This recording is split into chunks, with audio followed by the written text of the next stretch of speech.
and welcome back to SuperCoach Edge. Now, unfortunately, I am solo for this episode. I just do my best to fly the flag. We'll see how we go. It's always a bit of a struggle. I come up with some wacky things and go off into random tangents. So I do need Liam here to really rein me in. So we'll see how we go. But we are here, of course, to recap the gather round, which is, of course, done and dusted for another season. And it threw up some serious curveballs, especially in terms of many running halfbacks like Zorko, Sinclair and Whitfield performing well below par, no doubt courtesy of the smaller confines of the suburban Adelaide Ovals. And captaincy options, well, they were few and far between, with Brayshaw flying the flag for owners, whilst the rookies continued to dominate in defence, with Reid and Trainer continuing their juicy scoring. And not only is it the start of upgrade season, with Dacos available at a juicy discount this week, we are also treated to updated dual position players such as Petrarca and Warner. We'll discuss all that and more. But of course, before we get stuck into things, of course, if you're not following us across our social channels, you can do so via the following methods. So on YouTube, simply search SuperCoach Edge. Don't forget, of course, to give us a like and subscribe to be notified of when our content drops from week to week. Twitter at supercoach_edge. You can find myself at DamoJ88 and Liam at LiamEvans_95. Facebook, Insta, TikTok. Just search SuperCoach Edge and you'll find us there. Now let's kick things off with a brief look at how we both fared in round 5 and then update who was victorious in our head-to-head. I scored in the end a bit of a poultry, we'll say 2,106, and no, not the poultry of the the chicken variety. A poultry, very, very lowly score, 2,106. So ranking-wise, ended up sliding around about 5,000 spots to now sit ranked 15,943rd overall. In terms of trades, I brought in a pair of Eagles in the form of Clay Hall and Marich, with Noddy and Patton making way. So the strategy here was jumping off an injured cash cow in O'Driscoll, of course, turning him into Marich, who I see as a bit of a playing cash cow, and a rookie correction of Patton to Clay Hall. But overall, I think it's probably best summarised my week in terms of, it being a serious case of rookie roulette, which didn't pay off, and a lack of a decent captain that saw me score well below par. So Sarong here let me down as my captain with a score of 103, with Richmond once again doing me over, as they did when I had Zorko with the captaincy, and he scored well below par with a 94. And rookie roulette bit me, unfortunately, fielding the lowest score of the 3 defensive rookie options in O'Sullivan, who scored a 42 compared to Reid's 104 and Trainer's 80, who both warmed the bench. And for majority of people, because they are quite highly owned, would more likely than not have been on field. So that there is, a differential of 62 points comparing O'Sullivan to Reid, and 38 points between O'Sullivan and Trainer. So it all counts. It all counts in the end. But of course, to hear about my strategy, trade plans, and more in greater detail, check out my Team Talk episode that is now live. Now, just having a quick look at Liam in lieu of him not being available this week. He ended up scoring a 2023. Ranking-wise, he's now 48,849. So a bit of a trying season thus far. But as I always say, early on in the season, if you are in a similar boat to Liam, trading will get you back in the running. So do not fret. It was a trying week, and I must say it was lucky that it occurred on a down week for me, because in our head-to-head, I ended up beating him by 83 points, with the differential sitting now at 252 points. So it's 4 wins to Liam's 1.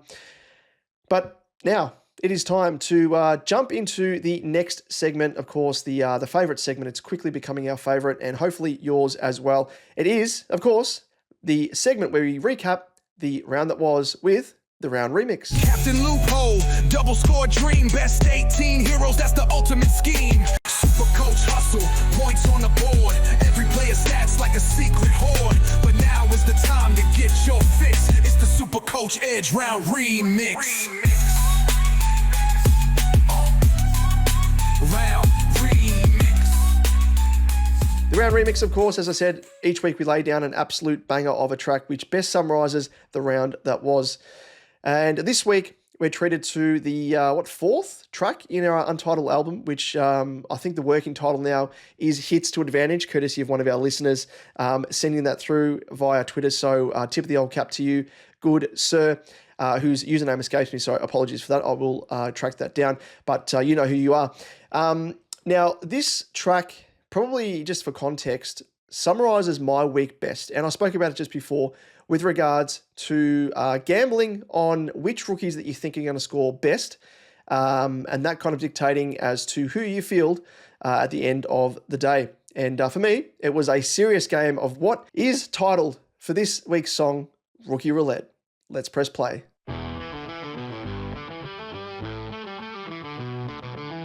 Flick the wheel, it's a gamble ride. Count those numbers, took a slip and slide. Leads coming up, it's a dizzying flight. Trainers shining like a Friday night. Rookie roulette, spin that wheel. Highs and lows, we feel the thrill. Risk it all for the stats that kill. This game's a loop, but we're in it still. We're in it still. I roll my dice on potential gold. Some shine young, some break the mold. Connor went quiet, left points untold. While reading trainer just can't be controlled. Rookie roulette, spin that wheel. Highs and lows, we feel the thrill. Risk it all for the stats that kill. This game's a loop, but we're in it still. Risk takers, dream shakers, making the call. Draft board steady, or will it fall? Trade talk, buzzing, phones on fire. Rising, hopefuls burning higher. It's not luck, it's fire in the game. Spin it right and carve your name. From low to high, the rules ain't tame. SuperCoach life never stays the same. Rookie roulette, spin that wheel. Highs and lows, we feel the thrill. Risk it all for the stats that kill. This game's a loop, but we're in it still. But we're in it still. But we're in it still. Yes, that hits home for me, and not in a good way, but I think we're all touched by the the failure of Rookie Roulette at some stage or another. So, of course, as we always say, like all good DJs, we do take requests. So if you have a cracker idea for a track in round that just springs to mind, or even post round, hit us up via socials or on our Discord, and we will happily accommodate your creative idea. And let us know as well. Like, I think come the back end of the season, we might even just put up maybe a poll as to which of these tracks that we're releasing is your favorite, and we might crown that as the theme track for just to best summarize season 2025. But with that, let us now jump into our next segment, because of course round 6 is on the horizon. Geez, I can't believe we are already at round 6. So let's jump into trade talk with The Price is Right. The price is right. The price is wrong, bitch. For those tuning in for the first time, The Price is Right is the segment where we discuss potential trades and trade targets from week to week, or whether a specific player under question should even be traded at all. First, though, let us run through some of the more notable players who received DPP additions coming out of round 5, heading into round 6.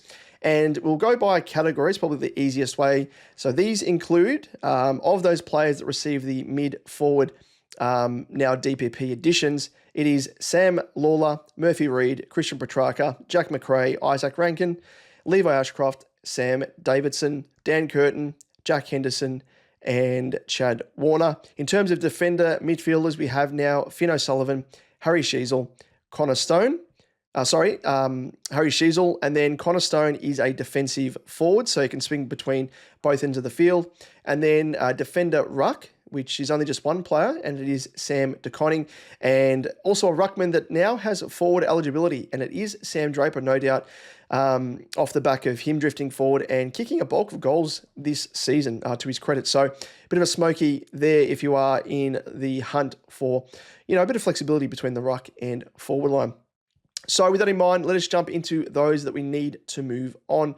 So the first category is You're Fired. So we have here Sam DeConning, defender ruck, as I just spoke of, bit of a segue, 358.4k and break even now of 65. So we really all saw the potential of this happening, a switch in role back to being a lockdown defensive tool, and we flagged it a few weeks back as well.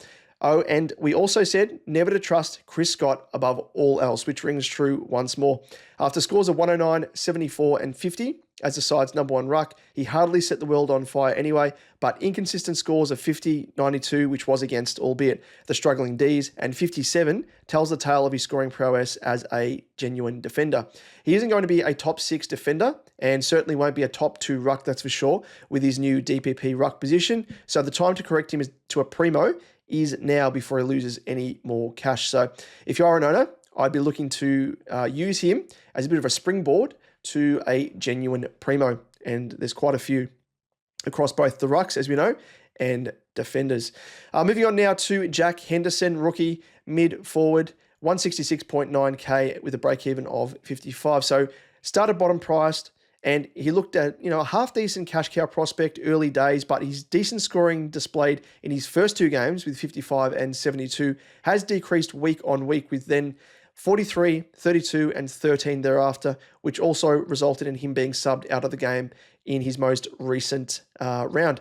He largely looked to be a placeholder until Pickett returned, but now looks as though he could be relegated to a sub at any moment or even omitted from the side altogether. So big watch on the team releases there. But he has already made 67.8k, so he might actually be a ticket to jumping on a fresh cash cow in either Cleary or Gross, potentially, who we'll speak of in a moment. To round things out in the You're Fired category, and we have Connor Stone, midfielder, 172.6k, break-even of 35. Now, the new defensive role really hasn't reaped SuperCoach rewards, unfortunately, with scores of 64, 42, 46, 29, and 39. He has made 52.7k, but with his break-even almost nearing his average of 44, the time to cash him in is nigh. However, it must be said his added defensive DPP could come in handy when trading across lines, so do factor that in. And it's funny that all 3 of these guys here that we've kind of outlined have been given the DPP additions coming out of round 5. So very, very interesting that that's the case, but I think they're all fitting the bill of having, some of them pretty shaky job security, Jack Henderson, but all 3, I think, in terms of scoring, they're just not scoring enough to be, cash cows or be, have the confidence in playing them on field. Let us now move on to the next category, and it is in the firing line. So first up, we have Finn Callahan, midfielder, 416.4k with a break-even of 95. So we had him in this category last week, and he features again once more. And you could probably promote him to, your fired category, but it depends how much more faith you want to hold out for him. Frustratingly scored an 82 on the weekend, following on from his previous scores of 72 and 55, and seems a far cry from his opening scores of 144 against the Pies and 104 against the Ds.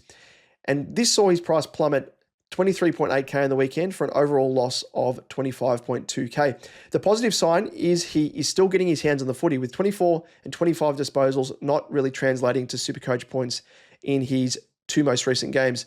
Looks to be an easy ticket though, however, to and I can't believe I'm saying this, Nicky Dacos, with a relatively, smallish gap to bridge in order to get him in. So, spoiler alert, that's kind of what I'm doing. As much as I think Callahan will end up being a serviceable supercoacher, I think maybe he's kind of ahead of the curve a little bit, and maybe it might be after sort of mid-year or even the back end of the year where he starts to string some consistency together. But for the time being, I think with Nicky Dacos on, the end of a, string like a carrot, I can't say no to that. So he is a trade-out candidate for me to that man, Nick Dacos. Let's move on now to Matt Roberts, defender, 470.2k with a break-even of 125. The rebounding Swan, he was hailed as the potential keeper bolter only a few weeks back, but now some are suggesting he could be fool's gold, especially in light of the inclusion of Riley Bice to the Swans' defensive unit. The impact of Bice seems like it has merit, however, with Roberts scoring 124, 95 and 115 in games without Bice, discounting, of course, Bice's sub-game, and only scoring 77 and 79 games where he's played with Bice. He'll likely begin to lose the 35.4k profit that he's made, given his break-even is a lofty 125, unless he can buck the trend and recapture his big scoring output alongside Bice. I don't, again, think he's a must-trade by any means, and at least he, isn't an urgent trade-out, but as we'll say a lot for these, players in this category of in the firing line, if he helps get you a genuine primo / keeper, you could definitely justify trading him out. So for me, I'm holding fire. I think I have a few other issues that I need to attend to before Matt Roberts. And I think he could potentially turn it around. It's still such a small sample size to know whether or not there's a legitimate impact from bias. I think there is to a degree, but I just think if he's able to score 80 odd as my, virtually, D5, D6, I'll be happy to grin and bear it until it gets to the stage where, I've kind of put out the fires elsewhere in my team and then, look to address Matt Roberts as an upgrade. Let's move on now to Sam Davidson, forward midfielder, 293.2k with a break-even of 60, and has been one of the early season success stories of the starting cash cows, having made us 179.7k in total, with 41.1k coming on the weekend. But with his large score of 129 falling out of his 3-round rolling cycle, his break-even has now increased to 60, which creeps closer to his season average of 71. His scores outside of his big game read 39, 72, 54, and 61, so it would seem as though a score of around about 50 to 60 seems the more realistic expectation, as opposed to, that big spike game that he had against my mob in Carlton. Again, much like Roberts, much like Callahan, he isn't necessarily a must trade this week, but if he helps facilitate funding a trade to a genuine primo with your secondary trade, it's worth considering cashing him in. Let's move on to some rookies now that could potentially be seen as rookie correction tradeouts.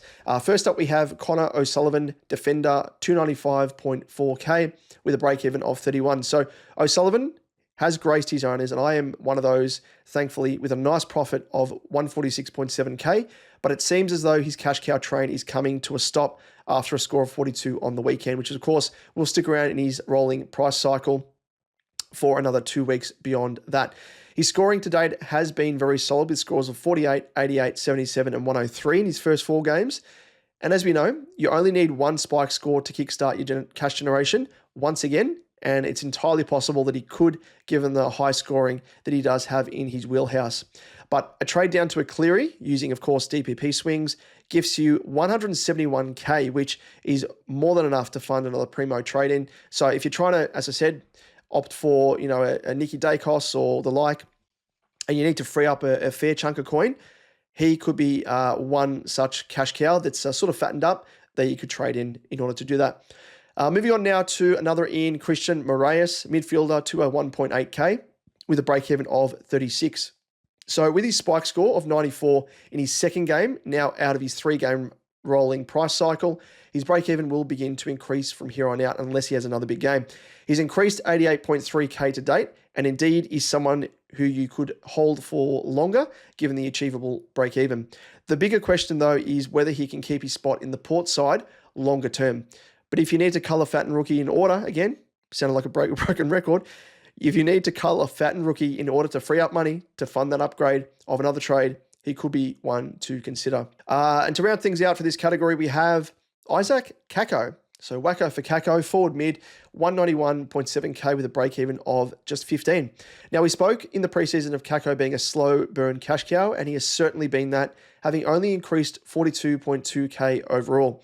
With a break-even of just 15 and an average of 49, he obviously still has money to make, but like Davidson, if a downgrade to, say, a Gross or a Cleary nabs you much-needed coin to fund an upgrade to a Primo with that secondary trade, he might be worth considering as a trade-out. But what he has going for him is a cash cow with arguably the best job security in the game, outside of maybe, Levi Ashcroft. And the added DPP flexibility is also a bonus. This all really needs to be weighed up before you hit the trade button, but you can, again, justify it as a trade as much as a keep. So do that with, I think, every trade. I tend to do that, and I'm kind of weighing up between Kako and Moraes. At this stage, I'm trading out Moraes just because Kako has that really solid job security, whereas Moraes I don't think does. And Kako, whilst he's had sort of, up and down scoring and he hasn't blown us out of the water, he's going to have a spike game. And keep in mind that he faces the Eagles this coming round, so it could come as soon as this coming week. So for me, I'm keeping Kako and I'm going to trade out Moraes and also Connor O'Sullivan. Now let's move on to trade-in candidates, and no surprise here, headlining it is Nick Dacos, midfielder, 584.8k with a break-even of 121. And he started the season very slowly due to a combination of a limited preseason due to injury niggles and countless opponents tagging him. The first tag from Bedford saw him score just 66, Willem Drew 98, and Hewitt 94 from Carlton, with a tag-free score of 125 against the Dogs, propping things up. And we all expected Dacos to score low due to a James Jordan tag from Sydney on the weekend, but to his credit, he worked through it and was able to smash out a 134, so stopped his, price fall in its tracks, and now is the time to grab him.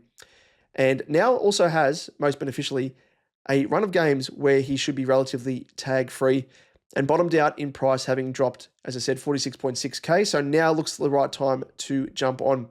He does face the Lions this week, who he averages 112.5 against, with scores of 112, 116, and 151 in his last three.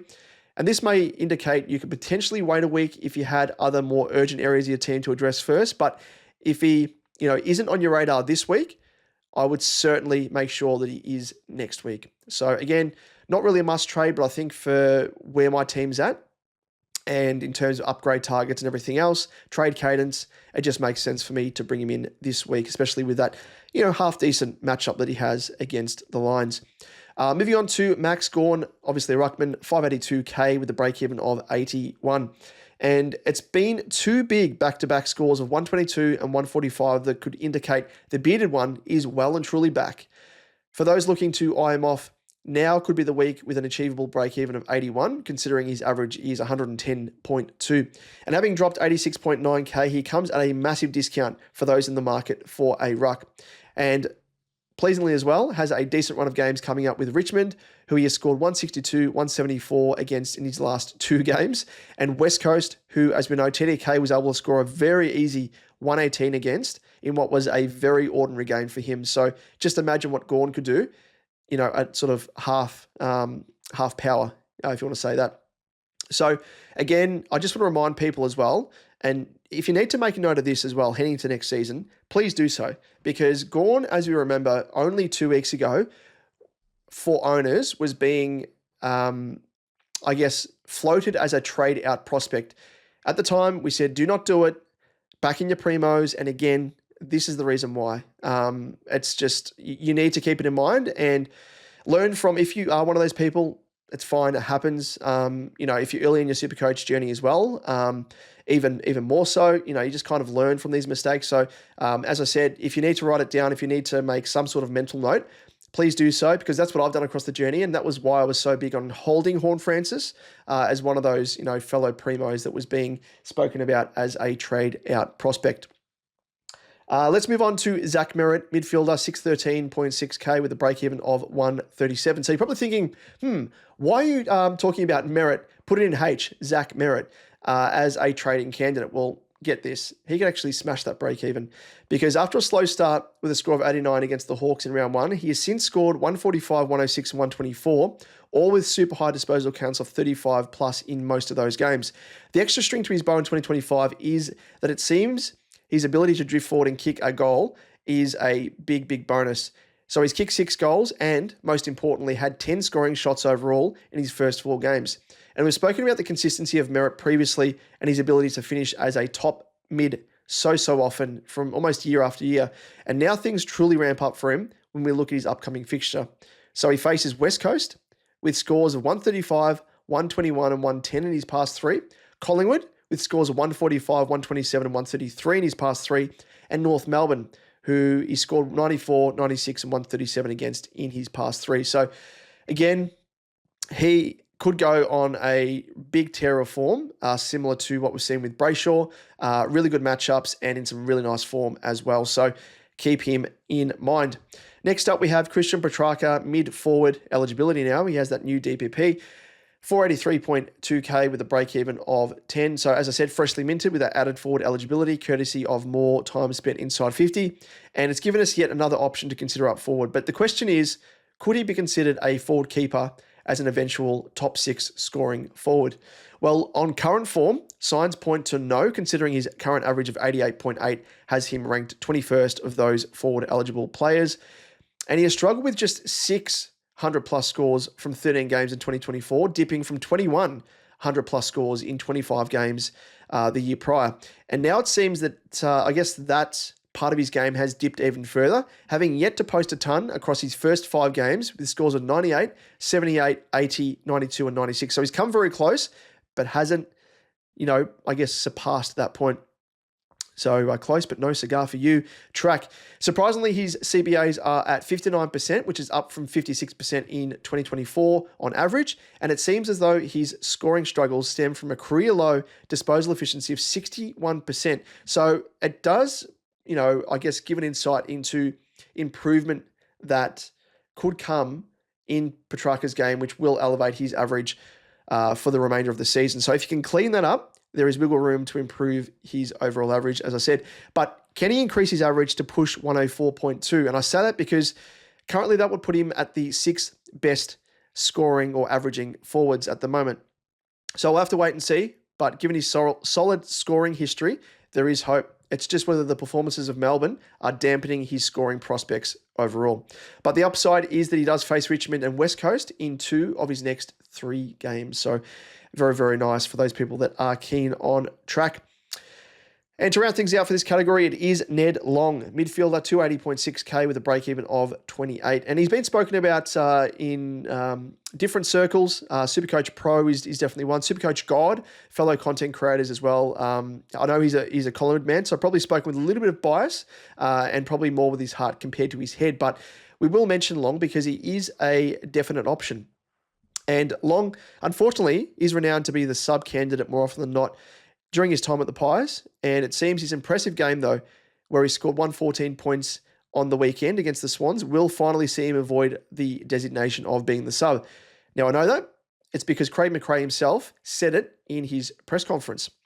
In 3 full games, though, discounting his 2 sub-affected games, he has scored 113, 57, and 114. And a big factor to his scoring is his love for a cuddle, which we love these sort of players, with 7, 9, and 6 tackles in those games. And he has had 71%, 58%, and 72% CBAs in those games, but very, very nice on the surface, but beneath the surface. We need to have a look heading into round 6. With Perryman set to be worked through the middle, you'd think, in order to tag Neil, after 0% CBAs last week for Perryman, it seems Long could be one of those, in the engine room, in line to lose CBAs as a result in order to give Perryman the time in the middle. And then, of course, we factor in the return of De Goey, who is getting, bit part runs through the middle when he's not up forward. And it's kind of not as attractive as what it may seem on the surface. But this would no doubt put a dent in his scoring output as well, above all else. And if you're trading him in, he's an on-field cash cow because, you're not going to be trading in a player at 280.6K to then sit in your bench. So he's got to be on field and you're getting him for his scoring, probably more than the cash that he's going to make. And, with that comes a little bit of a risk, paying up for him at this inflated price point compared to, a lesser like of a Cleary or a Gross, who we'll mention very, very shortly. And above all else, we've got to ask ourselves, how long will he avoid the sub designation? So, guys coming back into the team is a definite factor. And we've seen, he had 2 really nice scoring games, 113, 114, but the other one, 57, was in full game time and he punched out that score. So it's not all rainbows and sunshine, unfortunately, but he's definitely someone that has in his wheelhouse that ability to punch out some really nice high ceiling scores. So someone to factor in. Let's move on now and round things out with On the Bubble.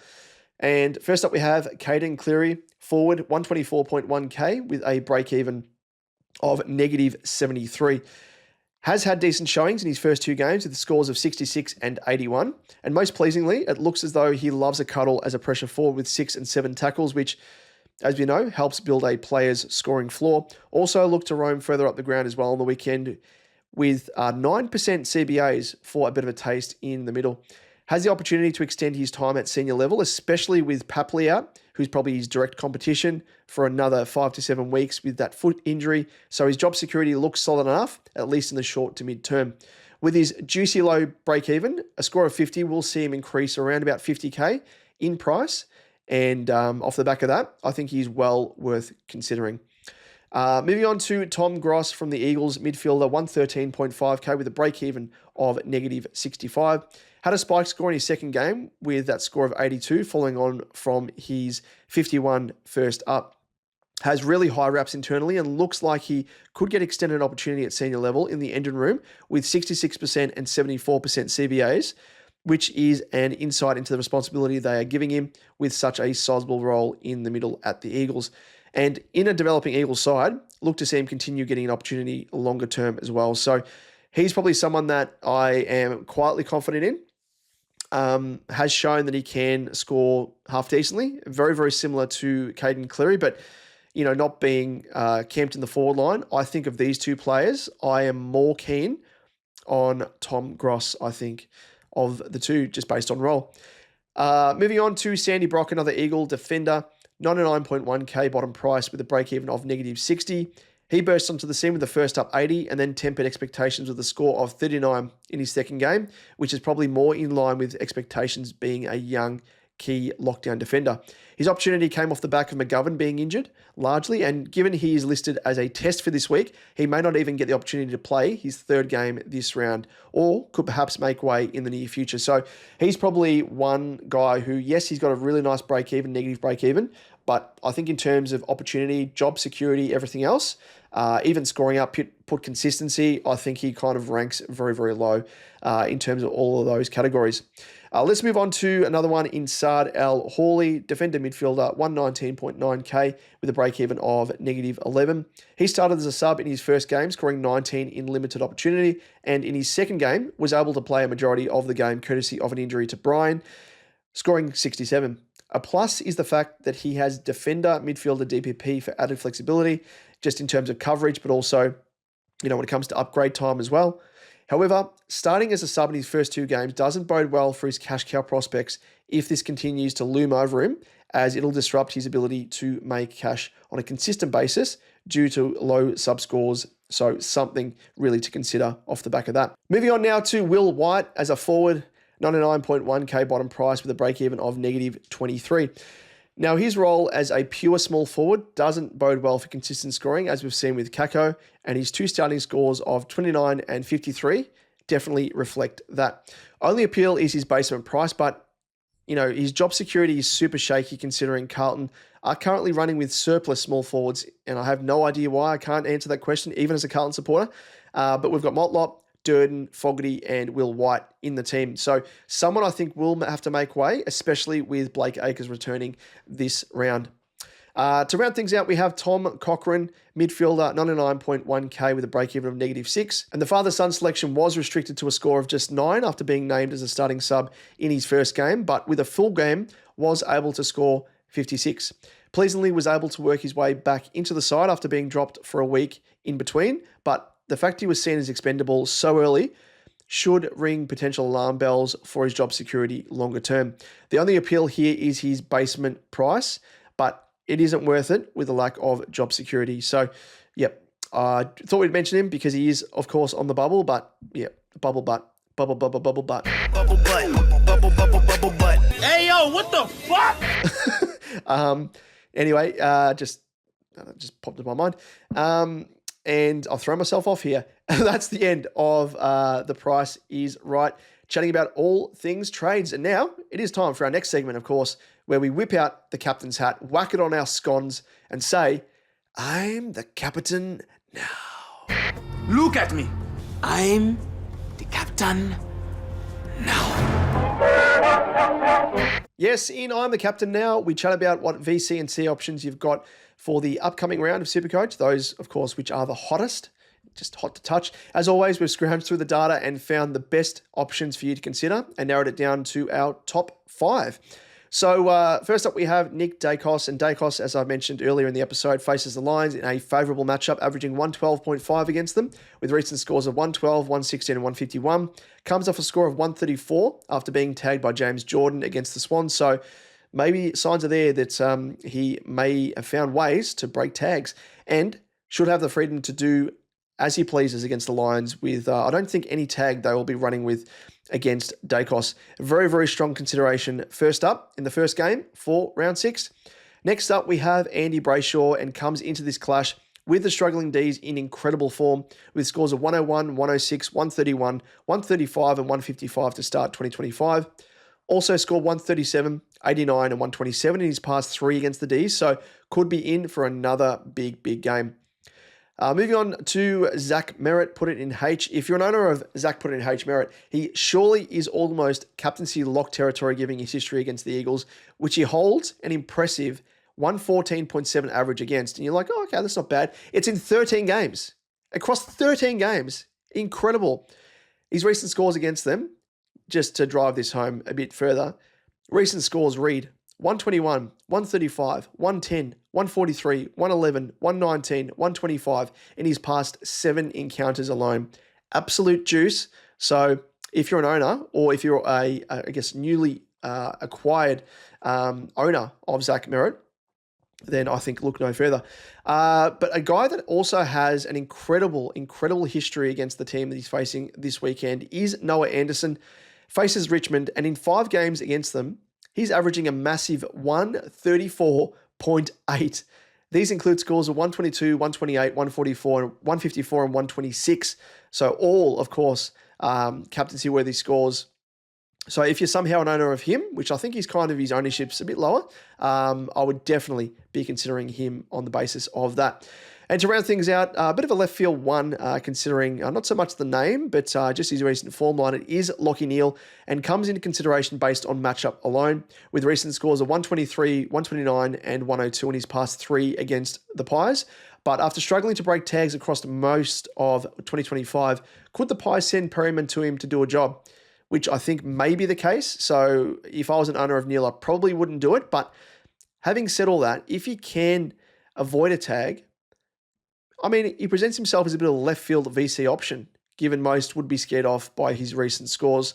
Probably only one that I would think about if you needed to differentiate things in your head-to-head league matchups. But again, if you want to go left field, and that's the name of your game, you don't have any of these, previously mentioned captaincy or VC options in your team, could be one to take a punt on as the VC, bit of a safety net. But with that, let us now jump into our captaincy head-to-head. And I had the first choice last round and opted for Sarong against the Tigers, who definitely let me down with a score of 103. But, and I say a big but here because a big but, again, I'm just talking about bubble butts. And you wouldn't read about it because I pipped Liam's pick of Sheasel by a single point. Jeez. He is super stiff. Super stiff, I'll say that, and I'm incredibly lucky. So pure insanity there.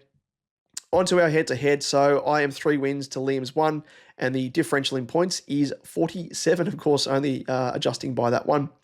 So in terms of who we're going to go for this week, Liam is first up. I'll have to ask him as to who his option is. I assume he's going to opt for his boy Merritt, but I will find that out and report back. Now, there's a bevy of options here. I love all of Dacos, Brayshaw, and Anderson. So I think I'll need a 3-sided coin to decide, but I think I'm going to go with the man in supreme form in Brayshaw. So if Liam prefers to go for Brayshaw, I'll go for Merritt, vice versa. So we will report back once we hear what his choice is. But outside of that, let us jump into our last segment, and it is the return of that segment where you just, you light us up with a whole heap of questions. You just send it our way, snail mail, smoke signals, cup and string, whatever it is, we've got it. And we've got a few questions coming in, and it is for that segment called Saul Goodman. Wait, Jimmy, what? It's all good, man. Alrighty, the first question we have sent through to us is by one of our loyal followers, listeners, viewers, everything else, an absolute gun. You'll see him in the Discord as well. It is Cheesy, aka I don't really like cheese. We'll see him in the live chat as well. And he asks, who do we like more out of Newcomb, Moore, of course, Dylan Moore, and Track? For me, reading those names from the get-go, I am not so much a fan of Newcomb, just because of the fact that Will Day is out of the side for a long period of time. And it probably means that Newcomb will cop tags more often than not. So in terms of that, it kind of exposes himself to, a limited ceiling off the back of those potential tags. However, having said that, we'll have a quick look at his breakdown. Has gone up 18.3K. He's priced at 548 in comparison to Petrarca at 483. and Dylan Moore at 456. So he's almost 100K more expensive than Dylan Moore, and around about 70K or thereabouts difference to Petrarca. So as the high priced option, I'm not a massive fan. His scoring has been 90, 81, 149, 89, and 104. The thing with Newcomb is he doesn't really have that middle ground. It's either like a low score or a really super high score. So for me, I'm probably not a fan of Newcomb. He's only in 3.2% of teams as well. So that really big standard deviation is probably the term for it mathematically. I guess in simplistic terms, the roller coaster of his scoring from week to week, that standard deviation, that high deviation, is probably going to hurt you more often than not, and especially in head-to-head leagues as well for those matchups when you are copying those off weeks. So for me, I would scratch out Newcomb. Dylan Moore, I'm actually a fan of. Underpriced by 70.6K, and much cheaper. And he's actually the cheapest of these three players that we're speaking about.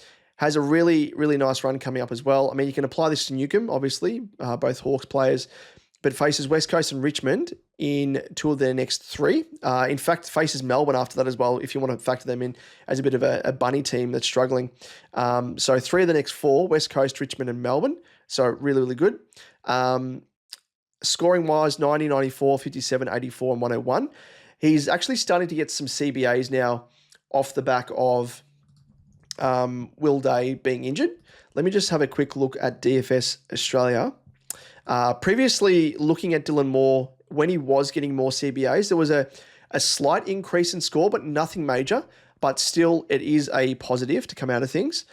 So, where are we? Dylan Moore. So, across the season to date, CBAs, he's had 17%, 9%, 4%, 9%, and then 51%. So, a big increase there.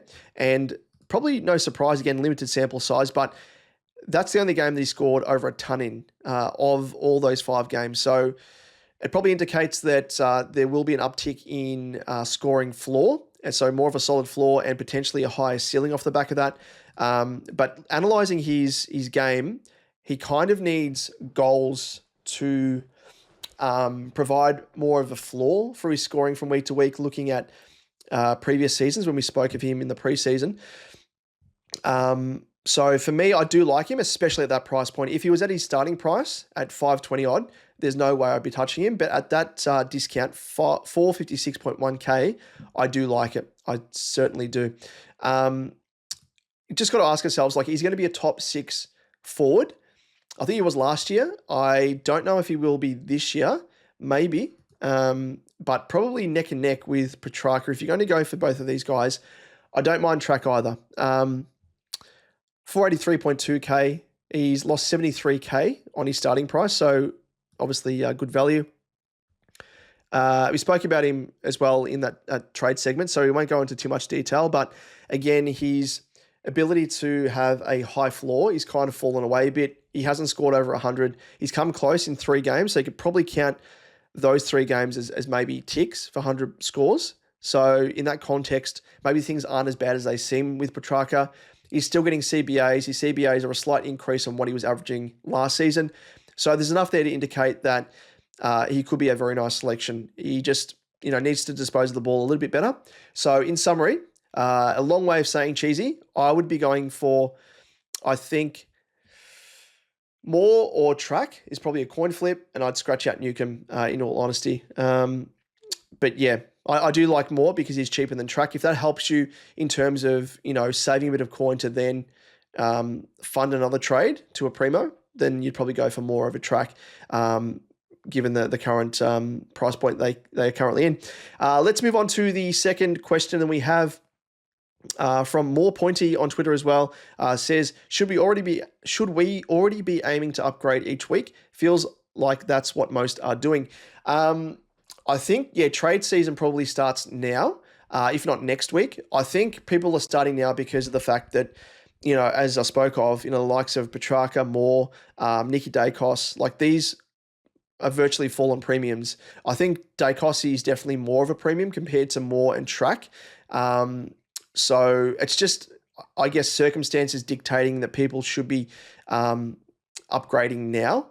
Otherwise, I'd probably say you could maybe even wait a week and go and start your upgrades from next week. But if you're going for overall, trying to update and upgrade your team as quickly as possible is the name of the game. So that's probably the reason for it. Depends on if you're going for, a league, like cash league, all that sort of stuff, or if you're going for overall. That probably speaks to whether or not you're upgrading now or perhaps waiting a week longer. But for me personally, I've already started upgrading, and yep, it means that Nicky D is in my team this round. Rookie coach, again, go out and check out his stuff. An incredible content creator, funny bastard as well, must be said. Good bloke above all else. Check out his channel on YouTube, Rookie Coach AFL. He is on Twitter. And he asks, seem most are going Dacos or Merritt via Roberts. If you couldn't pick those two and wanted a pod mid, who would you consider? Thanks, boys. Very, very interesting question there, mate. Because I think Dacos and Merritt for me are the two. No, yeah, I hate using the word must have because every team's different structurally, whether or not you need to get them in now. But I think by and large, on average, I think Dacos or Merritt are virtually, if you're going to make upgrades, they're must-haves. They should be in your calculations above anyone else. I don't know about getting rid of Roberts, as I mentioned earlier. But again, if he's your only ticket to a Dacos and Merritt, then you could, see the merit in it. Ding, ding. Jeez, I'm going all right with these puns. They're absolutely terrible. These rounds, so apologies. Pod mid. Now, because I'm not a massive fan just getting a player in because they're so lowly owned. That's probably a strategy that I tend to adopt late in the season. I build sort of my team, get them as strong as can be, getting those, those high-performing primos that are at a higher ownership because, you fall behind the pack if you don't have those players in your team. Nicky Dacos is going to be one of those, I think, or potentially Merritt, but I think Dacos more so. But I mean, if that's your strategy, if you want to go for pods more often than not, that's kind of the Scottfather way. I'm not really about it at this point of the season, but let's have a quick look. We'll scroll down the list. Like Georgie Hewitt's probably one, I think. He's probably been one of the more consistent performers in the midfield. Like he's the fourth highest scoring mid based on average at 120 on the dot.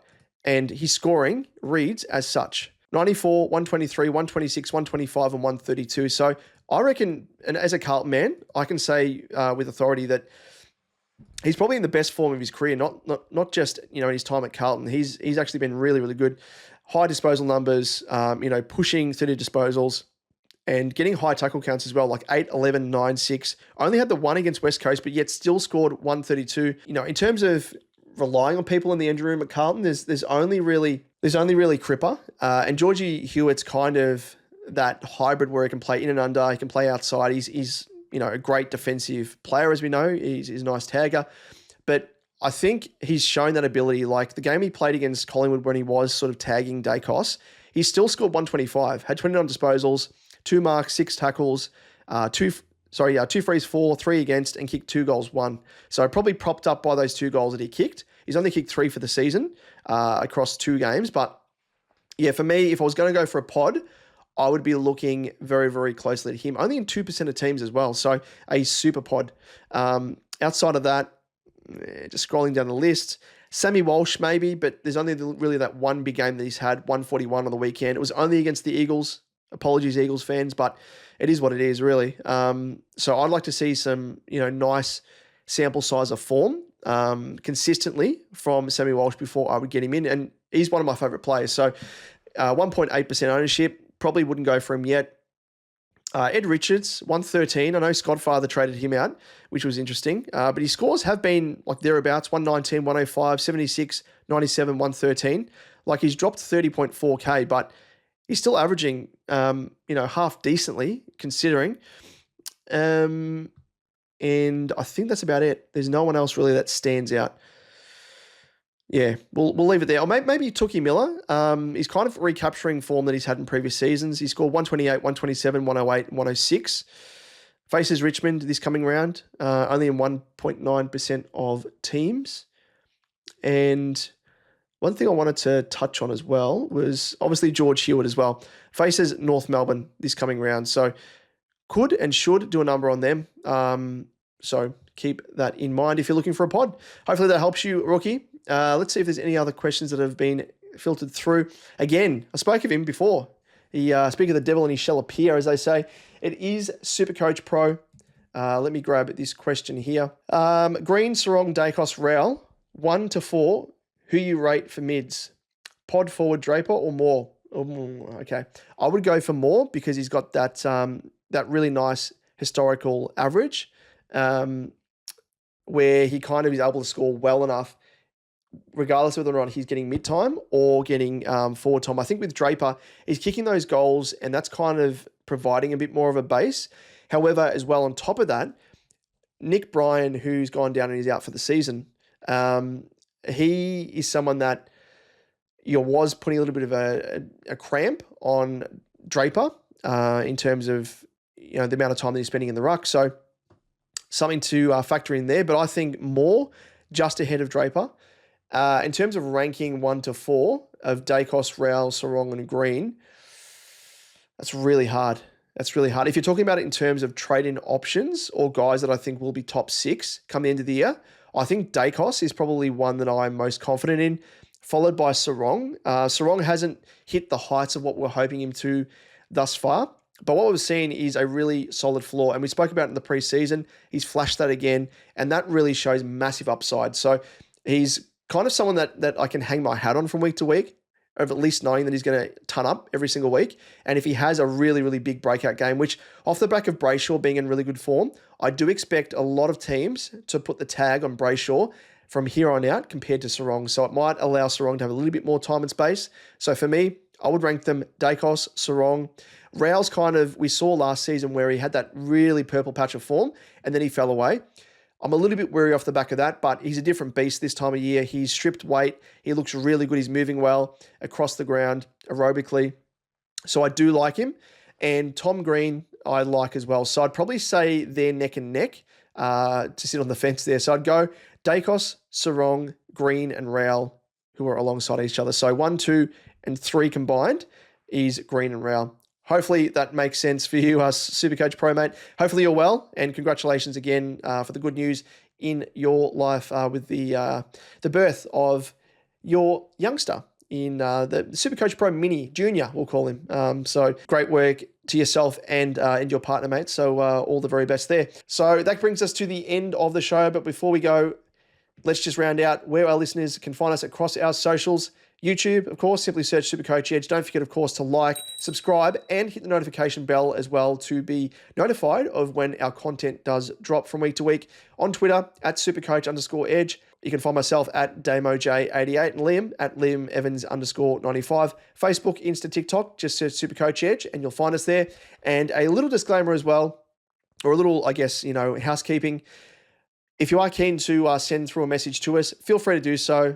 Best ways to do it is on YouTube in the comments, but above all else, on Twitter/X. Because we found a lot of people have been messaging us on Facebook, but because Facebook, it's classified as like a page or a group, notifications, they don't send them through. So Facebook, I don't know what you're doing, but you're stuffing things up.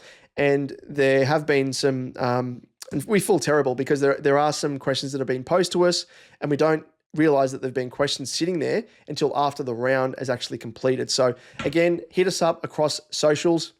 We do say Facebook, of course, to check us out. That's more so to follow us. We do use that for discussions, everything else in the comments, and of course to post our content as it drops for those people that want to be notified via those means. Don't forget also to jump into our free open league if you haven't yet done so. The league code is 623 082. The overall winner will receive a SuperCoach Championship ring, of course. So make sure to jump into that. Well, that's it, ladies and gents. That rounds us out for round 5. Best of luck heading into round 6. And we'll see you next week to do it all again. We'll see you then.